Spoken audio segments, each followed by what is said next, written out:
माता पिता के मृत्यु के बाद बेटा के द्वारा पिंडदान किए जाते, श्राद्ध क्रिया किए जाते, पितर श्राद्ध मनाए जाते, तर्पण क्रिया किए जाते, या जो भी धार्मिक अनुष्ठान माता पिता के नाम से किए जाते, वो समस्त के फल बेटा के पितर मनला प्राप्त होते। बेटा के पिता के पितर पक्ष मनला या पिता ला प्राप्त होते। पर यही समस्त क्रिया अगर बेटी करे, पिंडदान, श्राद्ध क्रिया, पितर श्राद्ध, पितर तर्पण, ये समस्त धार्मिक अनुष्ठान अगर कोई बहू या बेटी करे तो बेटी के मायके पक्ष के पितर ला भी प्राप्त होते और बेटी के ससुराल पक्ष के पितर ला भी प्राप्त होते दाई। इसलिए बेटी मन ला ये समस्त क्रिया अवश्य करना चाहिए। बेटा मन करही तो केवल होकर पिता पक्ष के पितर ला प्राप्त हो ही, पर बेटी मन अगर ये समस्त क्रिया करते तो बेटी के मायके और ससुराल दोनों पक्ष के पितर ला प्राप्त होते। इसलिए भी बेटी ला दोनों कुल के तारने वाली कहे जाता है। क्रिया करे, पिंडदान क्रिया करे तो दादा ला मोक्ष मिले में लंबा समय लग सकते, लेकिन यही समस्त क्रिया अगर बेटी के नाती करे, मतलब वो नाना के पिंडदान करे तो वो तुरंत प्राप्त हो जाता है। इसलिए भी बेटी ला दो कुल के तारने वाली कहे गई है। बेटा के बेटा अगर करे तो वो लंबा समय में हो सकते, पर बेटी के बेटा अगर करे तो वो ज्यादा जल्दी वो पितर ला मोक्ष प्रदान कर सकते। इसलिए बेटी ला दो कुल के तारने वाली कहे जाते हैं। तो बेटा और बेटी में कोई अंतर नहीं है दीदी। वो आजकल लोगन मन के बीच में गलत मानसिकता बैठे हुए हैं कि बेटा हमारे वंश की वृद्धि करने वाला है, बेटी भी आपके वंश की वृद्धि करने वाली है। आपके रक्त से तो ओकरो जन्म हो है ना, और रक्त संस्कृति ही तो मानी जाती है, तो वो भी तो वंश की वृद्धि करने वाली है इसमें।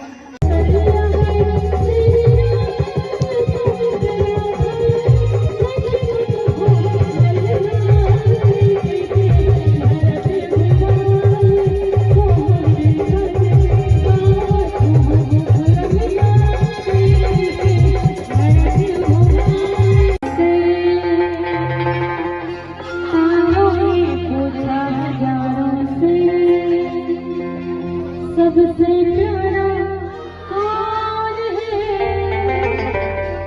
पापा, मेरे पापा, पापा, मम्मी पापा।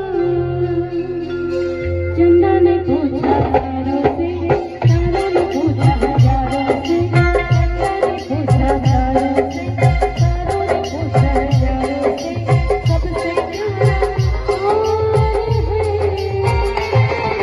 तारों ने पूछा हजारों से।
सब बबुआ जीजा महल मां बैठो ना मालिक जियो लाल तिवारी से।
मोरे फुलाच्या कटाचे